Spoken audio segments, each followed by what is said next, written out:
جو امام بخاری کے استاد ہے، سنن دارمی شریف، یہ امام بخاری سے پہلے کی کتاب ہے. ابھی ہم نے سنا ہی نہیں نا کہ امام بخاری ہے، اس سے پہلے بھی کتابیں گزر چکی ہے. مصنف ابن ابی شیبہ یہ بھی امام بخاری کے استاد ہے. اس سے پہلے امام احمد بن حنبل کی مسند امام احمد، وہ بھی امام بخاری کے استاد ہے. یہ شیخ ہے امام بخاری کے، جن سے امام بخاری نے حدیث سیکھا. تو امام بخاری سے پہلے گئے امام دارمی. صرف واحد وہ ہے وہ کہتے ہیں کہ 2 سال کی عمر کا بچہ بھی اگر حضور کی زیارت کرے دنیا سے چلا جائے تو وہ صحابی ہوگا. ٹھیک ہے. اب صحابی کی تعریف کیا ہے کہ جس نے حضور کو دیکھا ہو اور اس پر قائم نہ ہو دنیا سے چلا گیا. اللہ کے بندے اگر صحابہ سے لغزشیں خطائیں اجتہادی ہو جاتی ہے، اور ہمارا بھی یہی عقیدہ ہے کہ انبیاء گناہ کرنے سے معصوم ہے، وہ گناہ کر نہیں سکتے. صحابہ، اولیاء، اہل بیت، ان سے خطا اجتہادی ہو سکتی ہے جو گناہ نہیں ہے. خطا اجتہادی ہو سکتی ہے جو گناہ نہیں ہے. تو پتہ یہ چلا کہ جب صحابی حضور کو دیکھنے سے بنتا ہے تو عمل سے نہیں بنتا، تو پھر صحابہ کے عمل لے کر صحابہ پر تعین کیوں کیا جاتا ہے؟ کیونکہ صحابہ عمل سے بنا ہی نہیں، حضور کو دیکھنے سے بنا، تو پھر صحابہ کو برا کہنے کی اجازت ہی نہیں ہے. حدیث جو میں نے پڑھی جامع ترمذی کے اندر حدیث موجود ہے، اذا رأیتم الذین یسبون اصحابی فقولوا لا اله الا شرکم. کیا جب تم دیکھو کہ میرے صحابہ کو برا بھلا کہے تو تم یوں کہو اللہ تمہارے شریر پر لعنت کرے، حضور نے سکھایا. تو پتہ یہ چل گیا کہ صحابی عمل سے نہیں بنا، صحابی رسول اللہ کے دیکھنے سے بنا. اب آ جائے امیر معاویہ. امیر معاویہ بھی صحابی ہیں. وہ کیسے ہیں کہ آپ فتح مکہ کے دن آپ نے اپنے اسلام کا اظہار فرمایا، آپ اس سے پہلے ایمان لا چکے تھے، اور آپ کاتب وحی بھی ہیں. آپ نے قرآن کی آیتوں کو لکھا بھی ہے، اور سرکار نے کچھ اپنے ذاتی خطوط بھی لکھوایا آپ سے. 41 بندے کاتب وحی ہیں، اس میں سیدنا امیر معاویہ بھی اس فہرست میں شامل ہے. اب ان کا صحابی ہونا یہ بھی حدیث سے ثابت ہے، بخاری شریف کے اندر ثابت ہے، اور کسی اور سے ثابت نہیں ہے، اہل بیت کے گھرانے سے ہی ثابت. آئے عبداللہ بن عباس، حضور کے چچا کے بیٹے، حضور کے کزن، اور ان کے علم کا عالم کیا تھا؟ ان کے علم کا عالم یہ تھا کہ حضور نے ان کے سینے پر ہاتھ رکھ کر دعا فرمائی، یا اللہ میرے چچا کے بیٹے کے سینے کو قرآن کے لیے کھول دے. اور کیسا علم تھا؟ اونٹ کی رسی بھی گم ہو جائے وہ قرآن سے پڑھ کر بھول لیا کرتے. اب اندازہ کریں کیا علم ہوگا. اور ان کی تفسیر ان سے منسوب ہے، تفسیر ابن عباس. الحمدللہ فقیر کو بھی یہ شرف ملا ہے 2 بار کہ میں طائف گیا ہوں.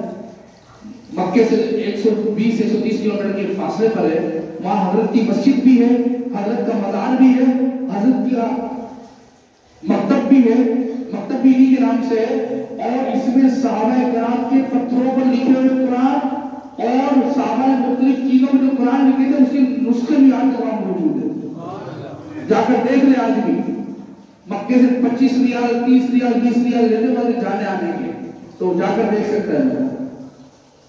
اب انہوں نے، ان کا غلام آیا اور غلام نے کہا اچھا بات ذکر معاویہ کے حدیث موجود ہے، کتاب المناقب باب ذکر معاویہ کے حدیث موجود ہے.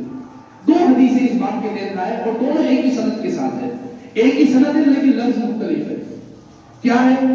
سیدنا عبداللہ بن عباس کا غلام آیا اور کہا حضرت امیر معاویہ وتر میں 1 رکعت پڑھتے ہیں، وتر میں 1 رکعت پڑھتے ہیں. کہا 1 رکعت پڑھتے ہیں؟ تو غلام کو کیا کہا آپ نے؟ خاموش ہو جا. انہو قد صحیب رسول اللہ، رسول اللہ وہ رسول اللہ کے ساتھی. سند کون دے رہا ہے؟ اہل بیت کے گھرانے کا فرق. حضور کے چچا کے بیٹے ابن عباس مفسر قرآن، ابن الامہ، امت کا سب سے بڑا عالم. اچھا پھر اسی سند کا نیچے حدیث ہے، حضور نے فرمایا، انہوں نے فرمایا انہو فقیہ. فقیہ کہتے ہیں مجتہد کو، کار مجتہد ہے.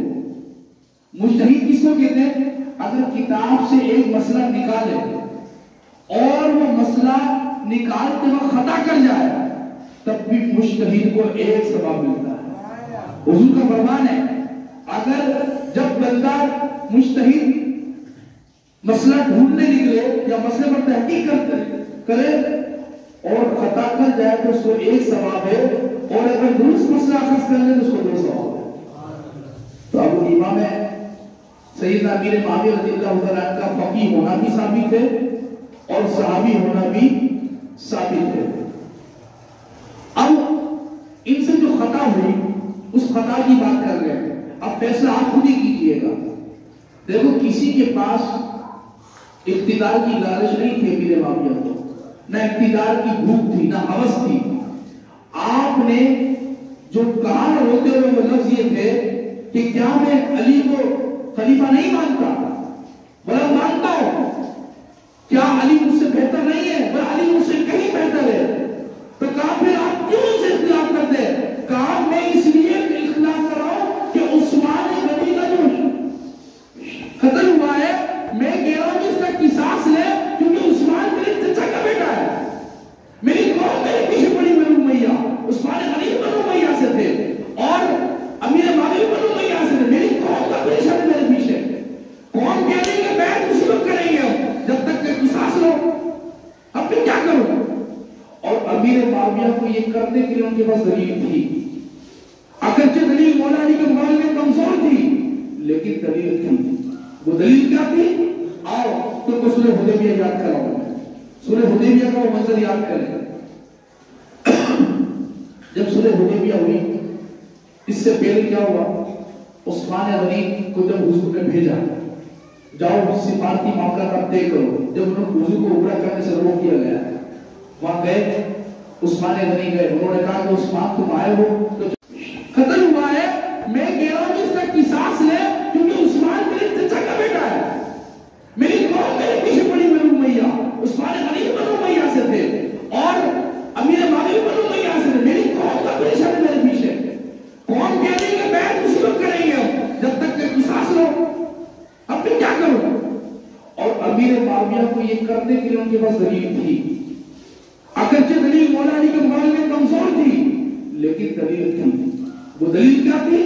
آؤ تم کو صلح حدیبیہ یاد کراؤں میں، صلح حدیبیہ کا وہ منظر یاد کریں۔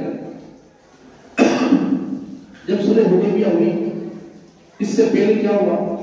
عثمان غنی کو جب حضور نے بھیجا جاؤ سفارتی معاملہ کا طے کرو، جب انہوں نے حضور کو عمرہ کرنے سے روک دیا گیا وہاں گئے، عثمان غنی گئے، انہوں نے کہا کہ عثمان تم آئے ہو تو چلو کعبے کا طواف کرو۔ حضرت عثمان غنی نے بچایا، بولا نہیں پر طواف اسی وقت کریں گے جب رسول اللہ کے ساتھ آئے۔ عثمان کو بھی پتا تھا یہ کعبہ ضرور ہے لیکن کعبے میں جب آنا ہے نا تو اللہ کے رسول کے ساتھ ہی آنا۔